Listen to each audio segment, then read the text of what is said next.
Welcome back to Inkkery. It's time for another deck video, and this week is my favourite I've played in a long while. So, is Red Blue back? I think so, and I think this deck can compete with some of the top decks in the meta right now. And to top it all off, we're playing one of my favourite new cards to set 10, Hercules Mighty Leader, and Mickey Mouse Brave Little Prince. And who doesn't want a 5/5 evasive, the quest for 4, that can't be dealt damage unless he's challenged? But I'll get into that interaction shortly. For now, let's kick things off how we always do and talk about the core idea behind this deck. Being a Sapphire deck, unlike some of our more recent decks, we're using lots of ramp cards like Tipo, Sail the Azurite Sea, Mickey Mouse Detective, Cinderella, Donald Duck, and sometimes even the new Spooky Sight to ink more than just one card a turn to play more expensive cards earlier in the game. Sacrificing board presence in the early game, but making up for it later with more powerful cards. Ultimately working towards our top end of cards like David Xanatos, Maui, Hades, and Maleficent. But what's special about this deck is I've built it around lots of heroes, so when Hercules' Mighty Leader is exerted, the likes of Maui, Mulan, Donald, and Mickey don't take damage from their challenges, which can lead to devastating turns, especially when paired with David Xanatos, who can give cards like Maui rush. And removal tools like Strength and the new Hurled His Thunderbolt just don't work, forcing opponents into unfavourable challenges. But let's go back now and talk about the individual cards. Starting with our only one-cost character in the list, Mulan Injured Soldier. Mulan's only real purpose in the deck is to act as a shift target for Elite Archer, who shifts for 5 ink, and the turn she shifted she has 5 strength. And when she deals damage to an opposing character, you can choose 2 other opposing characters to deal the same damage to them. Meaning, if the chance opens up, Mulan can comfortably banish 3 characters in a single turn, and with her 6 willpower, very often also remain on the board. And it's important to mention the hero tag on both of these cards, so when we have our Hercules exerted, they won't take damage from anything but a challenge on them. Next we have our 2-cost ramp in Tipo and Sail.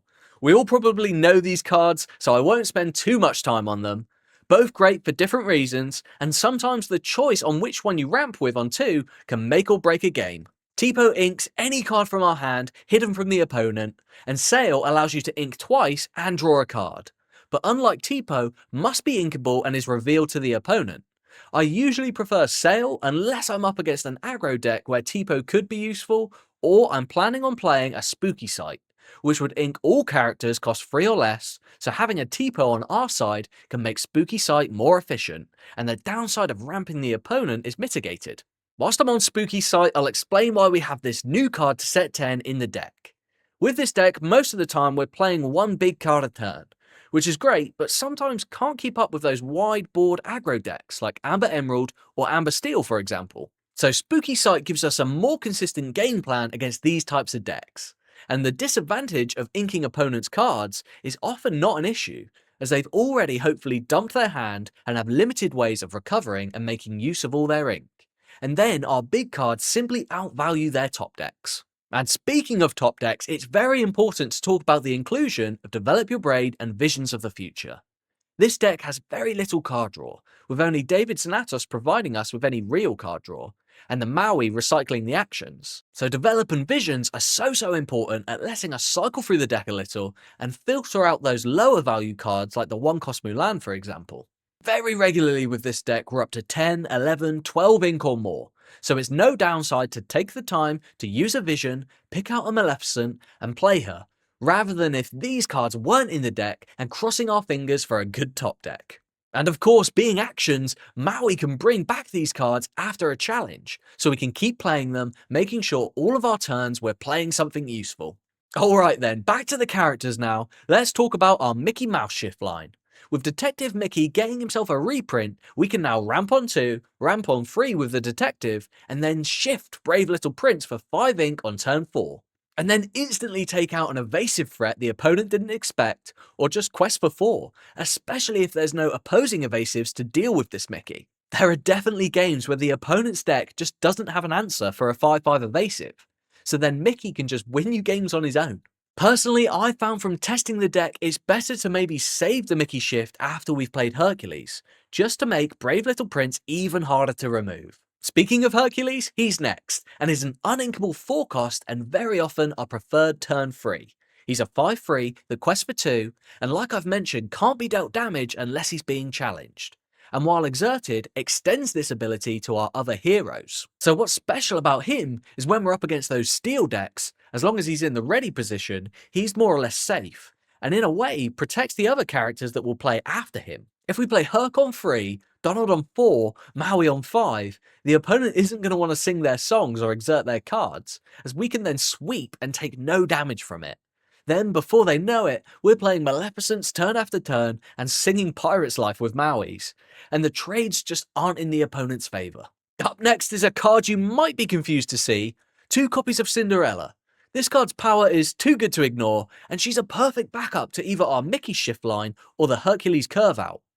Cinderella can be played on turn 3 to then give us 6 ink on turn 4 and getting a spooky sight off earlier. And another really nice line we can take with Cindy is play her turn 3 and turn 4 sail and shift the Mulan, who's another princess getting yet another ramp off, giving us a whopping 9 ink on turn 5, enough to play a Maleficent as our last card in hand, but also a Develop or Vision is fine too, as we can then just search for a 6-cost like Maui to play. Moving on now to Donald, who's our only 5-cost in the deck and can be an important bridge to get us up in ink. Sometimes we need to be careful about inking cards from our hand, as we can too easily get sucked into a top deck mode before reaching 9 ink. So Donald's great after a Herc to get us to 6 without using a card from our hand, as he puts the top card of the deck into the inkwell when he's played.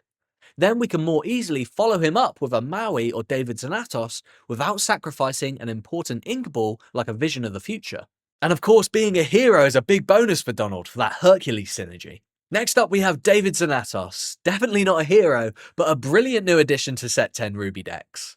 Xanatos is a 6-cost inkable 5/5 that quests for 2, and during our turn, whenever one of our characters is banished, we draw a card.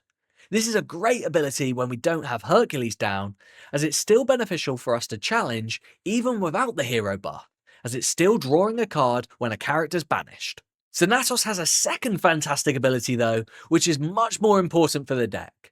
Whenever he quests, a chosen character of ours gains Rush, and we all know from previous metagames how amazing a Maui Rush can be. But even a Rush Mulan, Hades or Maleficent can be such a huge swing, which is why despite not being a hero, Xanatos is so important to the deck. Now getting on to Maui, who really is crazy good with Rush, but even without that, Maui stalls boards really effectively and stops the opponent turning sideways a lot of the time. He's evasive, gains a lore whenever we play one of the actions in the deck, and whenever he challenges another character, we can return an action from the discard to our hand, recycling those precious develops and visions, which can also give us a nice bit of lore when Maui's down. Another addition based solely on Maui's presence in the deck is A Pirate's Life, which is a song that crushes aggro deck spirits and claws lost games back from the brink. When a Maui's down, this song's a 5 lore swing and can be repeated if retrieved from the discard to completely flip the course of a match. Just a couple more characters to talk about now in Hades and Maleficent Dragon. Seemingly quite different cards, but actually do pretty much the same thing for us. Single targeted removal on a body that can then quest for 2, and often require a big answer from the opponent to deal with. Only the 2 Hades in this version of the deck due to the uninkable count. But optimally, you'd probably want 4 Hades in the place of maybe Mickey Mouse Detective. But having 6 of these massive bodies that remove any unwarded character on play is extremely strong. And once we're playing a dragon or Hades, turn after turn after turn, it's usually our game. Last but not least, we have a copy of Sudden Scare. Another new set 10 edition, and was actually a Dragonfire until a couple of days ago when I realised even though this card double ramps the opponent, it's doing more or less the same thing as Dragonfire, and in a pinch can be really useful, as often we'd still hold ink advantage, so the downsides of this card aren't as important. And Sudden Scare itself being inkable is a big plus over Dragonfire. And that's it for my red-blue hero deck. I'm loving this one, especially getting to use Brave Little Prince, he's so much fun. If you have any questions on the deck, please don't hesitate to leave me a comment or message, and I'll be sure to help out best I can. And as always, make sure you're leaving your ideas and suggestions in the comments. It's much appreciated, and I'm loving all the advice you guys are leaving for these decks. There's a Dreamborn link to the deck at the top of the description if you wanted to test it out or make your changes. I'll be back again next weekend for another deck profile, but until then, I also do a daily pack opening series here on Inkkery, as well as Instagram and TikTok, links below. Thanks so much for watching, and see you next time.